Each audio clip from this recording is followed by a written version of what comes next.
नमस्कार साथियों। कार्यालय निदेशक माध्यमिक शिक्षा राजस्थान बीकानेर द्वारा परीक्षा परिणाम की समीक्षा के नवीन मानदंड और दायित्व निर्धारण के संबंध में एक लेटर जारी किया गया है, जिसमें संस्था प्रधान और विषय अध्यापक दोनों के श्रेष्ठ परिणाम और न्यून परीक्षा परिणाम के नवीन मानदंड निर्धारित किए हैं। साथ ही साथ कार्यवाहक संस्था प्रधान और कार्यवाहक शिक्षक के अलग मानदंड निर्धारित है और कार्य व्यवस्थार्थ या जो शिक्षण व्यवस्थार्थ के लिए शिक्षक दूसरे विद्यालयों में लगे हुए हैं, उनकी जिम्मेदारी, उनके दायित्व के संबंध में भी नवीन दिशा निर्देश जारी किए गए हैं। सबकी चर्चा करेंगे इस वीडियो में। यह आदेश जो है 27/5/2025 को कार्यालय निदेशक माध्यमिक शिक्षा राजस्थान बीकानेर के द्वारा जारी किया गया है। इसमें हम जब मानदंडों की बात करते हैं तो सबसे पहले मानदंड संस्था प्रदान के लिए है। सबसे पहला है श्रेष्ठ परीक्षा परिणाम के लिए।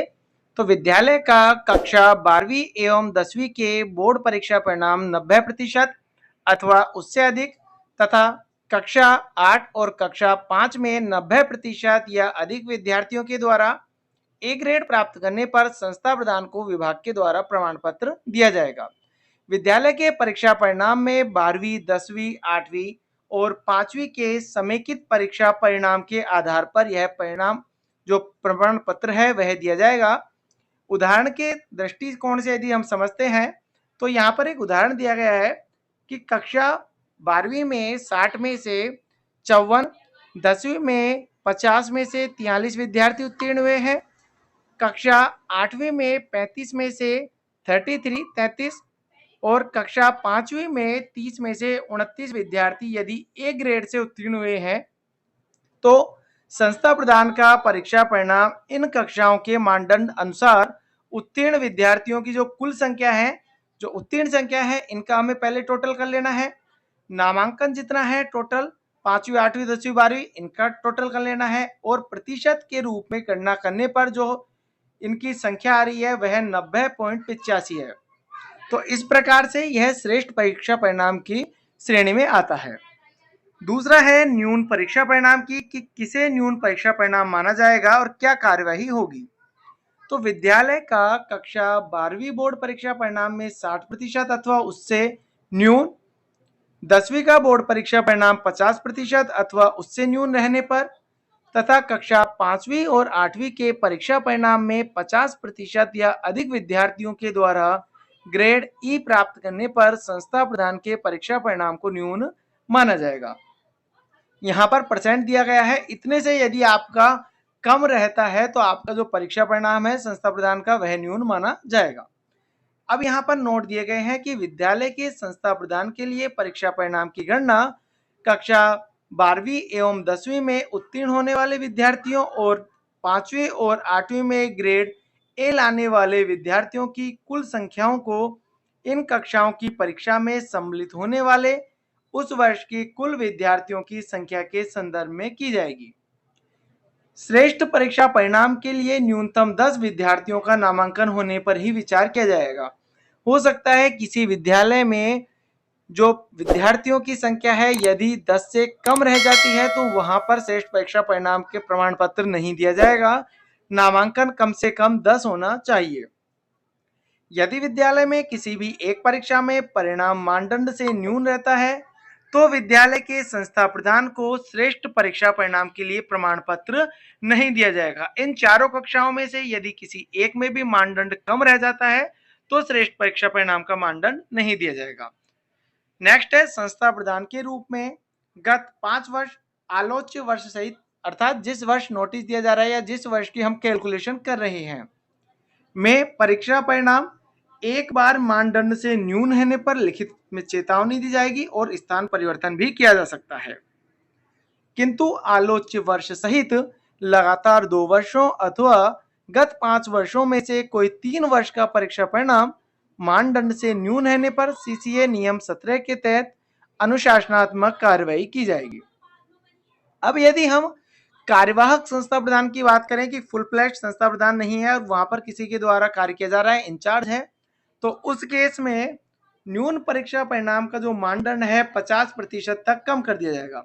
अर्थात जहां पर कक्षा 12वीं का परीक्षा परिणाम 60% उससे कम माना जा रहा था तो अब 12वीं का परीक्षा परिणाम 30% अथवा उससे कम, 10वीं का परीक्षा परिणाम 25% उससे कम और कक्षा 5 और 8 के परीक्षा परिणाम में 60% या अधिक विद्यार्थियों द्वारा ई ग्रेड प्राप्त करने पर परीक्षा परिणाम न्यून माने जाएंगे। अब यहाँ पर देखने वाली बात यह है कि 5वीं और 8वीं में किसी भी प्रकार से यदि कार्यवाहक संस्था प्रदान है तो रिलैक्सेशन नहीं दी गई है, बल्कि जिम्मेदारी बढ़ाई गई है। क्यों बढ़ाई है? क्योंकि यहाँ पर 5वीं 8वीं के परीक्षा परिणाम में जो रिजल्ट है 60% या उससे अधिक विद्यार्थियों के द्वारा ई ग्रेड आ रही जा रही तो न्यून माना जा रहा था, जबकि जब फुल फ्लैश संस्था प्रदान है तो उस केस में यहाँ पर आप देखेंगे 5वीं और 8वीं में परिणाम 50% ही था। तो यहाँ पर ये देख ले, जो कार्यवाहक है 5वीं 8वीं में उनके लिए विशेष बिंदु है। अब इसके बाद में शिक्षकों की बात करें तो शिक्षकों के लिए श्रेष्ठ परीक्षा परिणाम में शिक्षक का कक्षा 12 और कक्षा 10 में अध्यापन करवाए गए विषय का बोर्ड परीक्षा परिणाम 90% अथवा उससे अधिक रहता है। 5वीं और 8वीं में अध्यापन करवाए गए विषय के परीक्षा परिणाम में 95% या उससे अधिक विद्यार्थियों के द्वारा ग्रेड ए प्राप्त करने पर शिक्षक को विभाग के द्वारा प्रमाण पत्र दिया जाएगा। शिक्षक के परीक्षा परिणाम में कक्षा 12, 10, 8 और 5वीं के समेकित परीक्षा परिणाम दिया जाएगा, उसके आधार पर गणना की जाएगी। न्यून परीक्षा परिणाम की बात करें तो 12वीं में अध्यापन करवाए गए विषय का बोर्ड परीक्षा परिणाम 70% अथवा उससे कम, 10वीं में 60% अथवा उससे कम, 5वीं और 8वीं में लेवल L1 या L2 जो भी हो अध्यापक हो उनके लिए संबंधित विषय संबंधित कक्षा के परीक्षा परिणाम में 40% या अधिक विद्यार्थियों के द्वारा यदि ई ग्रेड प्राप्त होती है तो संबंधित शिक्षक का परीक्षा परिणाम न्यून माना जाएगा। नोट यहाँ पर हम देखेंगे वही है कि शिक्षक के लिए परीक्षा परिणाम की गणना कक्षा 10-12 में उत्तीर्ण होने वाले विद्यार्थी, कक्षा 5 और कक्षा 8 में ए ग्रेड लाने वाले विद्यार्थी की कुल संख्या को इन कक्षाओं की परीक्षा में सम्मिलित होने वाले उस वर्ष के कुल विद्यार्थियों की संख्या के संदर्भ में की जाएगी। जो टोटल नामांकन होगा उसके आधार पर होगा। श्रेष्ठ परिणाम के लिए न्यूनतम 10 विद्यार्थियों का नामांकन होना आवश्यक है। यदि विद्यालय में किसी एक परीक्षा में परिणाम मानदंड से न्यून रहता है तो शिक्षक को श्रेष्ठ परीक्षा परिणाम के लिए प्रमाण पत्र नहीं दिया जाएगा। विद्यालय में यदि मानदंड कम रह जाएगा तो शिक्षक को भी नहीं मिलेगा। शिक्षक के रूप में गत 5 वर्ष आलोच्य वर्ष सहित में परीक्षा परिणाम एक बार मानदंड से न्यून रहने पर लिखित में चेतावनी दी जाएगी, स्थान परिवर्तन किया जा सकता है। किंतु आलोच्य वर्ष सहित लगातार 2 वर्ष अथवा गत 5 वर्षों में से कोई 3 वर्ष का परीक्षा परिणाम मानदंड से न्यून रहने पर सीसीए नियम 17 के तहत अनुशासनात्मक कार्रवाई की जाएगी। कार्यवाहक शिक्षक की बात करें, कार्यवाहक शिक्षक होता कौन है कि जिस अध्यापक है जिस विषय पर नियुक्त है उस विषय के अलावा यदि उसे कोई अन्य विषय को दिया जाता है तो वह कार्यवाहक शिक्षक माना जाता है। तो उसके रूप में कार्य करने पर न्यून परीक्षा के जो मानदंड है वह 50% तक कम किए जाएंगे, अर्थात कक्षा 12वीं का परीक्षा परिणाम 35% अथवा उससे कम, कक्षा 10वीं का परीक्षा परिणाम 30% अथवा उससे कम और 5वीं और 8वीं के परीक्षा परिणाम में 60% या अधिक विद्यार्थियों द्वारा ई ग्रेड प्राप्त करने पर परीक्षा परिणाम न्यून माना जाएगा। अब यहाँ पर शिक्षक और कार्यवाहक शिक्षक में 5वीं और 8वीं के परीक्षा परिणाम में अंतर बहुत ही है कि कार्यवाहक शिक्षक का 5वीं और 8वीं के परीक्षा परिणाम में 60% या अधिक विद्यार्थियों द्वारा ई ग्रेड प्राप्त की जा रही थी, जबकि 5वीं और 8वीं के यहाँ पर देखेंगे तो परीक्षा परिणाम में 40% या अधिक विद्यार्थियों के द्वारा ई ग्रेड प्राप्त करने पर नोटिस मिल रहा था। तो यहाँ पर बहुत ही महत्वपूर्ण है ये भी। तो मूल विषय के अलावा अन्य विषय का अध्यापन करा रहे शिक्षकों के लिए उसकी स्वयं की अर्जित योग्यता से संबंधित विषय का अध्यापन उच्चतर कक्षाओं में करवाए जाने पर परीक्षा परिणाम संबंधी मानदंड यथावत रहेंगे। अध्यापक को यदि खुद के सब्जेक्ट में है यदि और उससे उच्चतर कक्षाओं का अध्ययन करवाया जा रहा है तो उसके मानदंड यथावत है, लेकिन यदि शिक्षक अदर सब्जेक्ट का है और उसको सब्जेक्ट पढ़ाने के लिए दूसरे दिए जा रहे हैं तो उस केस में अन्य विषय का अध्यापन किया हो तो उन शिक्षकों के लिए मानदंड जो है वह निर्धारित मानदंड का 50% होगा। 12वीं के लिए 35%, 10वीं के लिए 30% और 5वीं और 8वीं के परीक्षा परिणाम यथावत है। 60% या अधिक विद्यार्थियों के द्वारा ई ग्रेड प्राप्त करने पर परीक्षा परिणाम न्यून माने जाएंगे। इसके बाद में है कार्य व्यवस्थार्थ या शिक्षण व्यवस्थार्थ। मूल पद स्थापन स्थान के अतिरिक्त अन्य स्थान पर लगाए गए शिक्षक उनके वास्तविक रूप से कार्य करने के स्थान के कार्य व्यवस्थार्थ लगे विद्यालय के परीक्षा परिणाम के लिए उत्तरदायी होंगे, न कि मूल पद स्थापन स्थान से संबंधित परीक्षा परिणाम के लिए। मान लीजिए कोई अध्यापक ए विद्यालय में उसकी पोस्टिंग है और डेपुटेशन करके उसे शिक्षण व्यवस्था या कार्य व्यवस्था में विद्यालय बी में कार्यरत वह कार्य कर रहा है, तो उसका जो परीक्षा परिणाम की जिम्मेदारी होगी वह बी विद्यालय के लिए होगी, ना कि ए विद्यालय के लिए होगी। उपयुक्त मानदंडों के अनुसार संस्था प्रधान अथवा शिक्षक को परीक्षा परिणाम के लिए प्रमाण पत्र देने या आरोप पत्र जारी करने से पूर्व निम्नांकित तथ्यों पर आवश्यक रूप से विचार करना होगा। कौन कौन से हैं? तो सबसे पहला है संस्था प्रधान या शिक्षक का सत्र, यहाँ पर जुलाई से फरवरी माना गया है। संस्था में न्यूनतम ठहराव 5 माह आवश्यक हो। जिस विद्यालय में वह 5 माह रहा है उसी विद्यालय के प्रति उसकी जवाबदेही होगी। शैक्षिक व्यवस्थार्थ अथवा अतिरिक्त कक्षा संचालन के लिए नियुक्त अध्यापक की उक्त अवधि भी शिक्षण अवधि में सम्मिलित की जाएगी। परीक्षा परिणाम की गणना के लिए पूरक परीक्षा परिणाम को सम्मिलित नहीं किया जाएगा। जिन उच्च माध्यमिक विद्यालयों में एक से अधिक संकाय संचालित हैं, उनके परीक्षा परिणाम की गणना करते समय 2 या अधिक संकायों का कुल परिणाम आकलित किया जाकर गणना की जाएगी। उदाहरण के लिए विज्ञान संकाय में यदि आपके विद्यार्थी 70 हैं तो 70 में से 64, वाणिज्य में 80 में से 78, कृषि में 90 में से 87 और कला संकाय में से 60 में से 54 विद्यार्थी यदि उत्तीर्ण हुए हैं तो परीक्षा परिणाम की गणना इन उत्तीर्ण विद्यार्थियों की कुल संख्या का नामांकित विद्यार्थियों की कुल संख्या के आधार पर अंतिम परीक्षा परिणाम प्रतिशत के रूप में गणना की जाएगी कि कितने पास हुए हैं उनका टोटल कर लेना है, कितना नामांकन है उनका टोटल कर लेना है। तो जितने यहाँ पर उसके आधार पर प्रतिशत बनेगा उस आधार पर यहाँ पर गणना की जाएगी। एक ही शिक्षक के द्वारा एक ही कक्षा एवं विषय का शिक्षण एक से अधिक कक्षा वर्ग में कराया गया है तो परीक्षा परिणाम की गणना करते समय उस कक्षा के सभी वर्गों का कुल परिणाम आकलित किया जाकर गणना की जाएगी।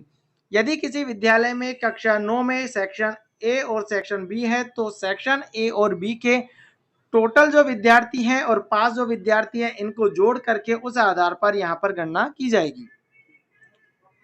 यदि एक ही विषय का अध्यापन एक से अधिक अध्यापक द्वारा विषय खंड के रूप में कराया गया हो, जैसे विज्ञान विषय में जीव विज्ञान के पाठ एक अध्यापक के द्वारा और भौतिक रसायन से संबंधित पाठ अन्य शिक्षक के द्वारा, तो परिणाम के लिए दोनों समान रूप से उत्तरदायी होंगे। सह अनुग्रह उत्तीर्ण विद्यार्थियों के परीक्षा परिणाम को विद्यालय और शिक्षक के परीक्षा परिणाम में उत्तीर्ण विद्यार्थियों के साथ सम्मिलित किया जाएगा।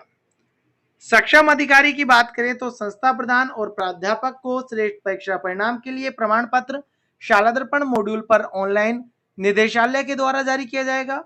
वरिष्ठ अध्यापक को श्रेष्ठ परीक्षा परिणाम के लिए प्रमाण पत्र संबंधित संभागीय अधिकारी एवं अध्यापक L1 L2 को श्रेष्ठ परीक्षा परिणाम के लिए प्रमाण पत्र संबंधित जिला शिक्षा अधिकारी मुख्यालय माध्यमिक और प्रारंभिक द्वारा किया जाएगा। संस्था प्रधान और प्राध्यापक के न्यून परीक्षा परिणाम के लिए उनके विरुद्ध अनुशासनात्मक कार्यवाही निदेशालय माध्यमिक शिक्षा राजस्थान बीकानेर द्वारा की जाएगी। वरिष्ठ अध्यापक के न्यून परीक्षा परिणाम के लिए उनके विरुद्ध अनुशासनात्मक कार्यवाही संबंधित संभागीय अधिकारी और L1 L2 अध्यापक के न्यून परीक्षा परिणाम के लिए उनके विरुद्ध अनुशासनात्मक कार्यवाही संबंधित जिला शिक्षा अधिकारी मुख्यालय माध्यमिक या प्रारंभिक द्वारा की जाएगी। अब यह कार्य कब से कब तक करना होगा, इसके लिए यहाँ पर समय सारणी दी गई है। तो उपयुक्त परिपत्र में उल्लिखित कक्षाओं के लिए परीक्षा परिणाम की प्रक्रिया जुलाई माह तक संपन्न कर ली जाती है। अतः उपयुक्त मानदंड अनुरूप कार्यवाही निम्न समय सारणी के अनुसार करने का दायित्व संबंधित अधिकारियों का होगा।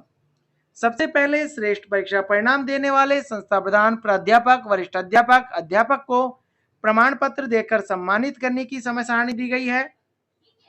तो संस्था प्रधान द्वारा जिला शिक्षा अधिकारी को सूची मय परिणाम प्रति जो प्रस्तुत करनी है वह 15 नवंबर से पूर्व प्रस्तुत करनी होगी।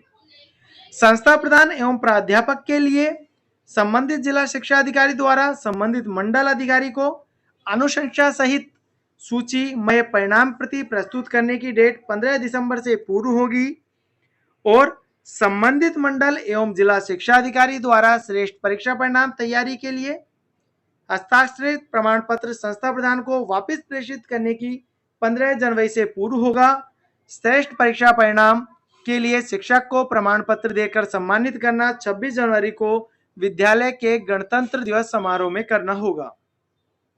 जिला शिक्षा अधिकारी प्रतिवर्ष श्रेष्ठतम परीक्षा परिणाम देने वाले संस्था प्रधान शिक्षक का नाम राज्य और जिला स्तरीय समारोह में सम्मान हेतु अपनी अनुशंसा सहित पूर्ण प्रस्ताव उचित माध्यम से जिला प्रशासन एवं प्रशासनिक सुधार विभाग राजस्थान को उनके द्वारा जारी परिपत्र के अनुरूप निर्धारित कार्यक्रम के लिए प्रेषित करेंगे।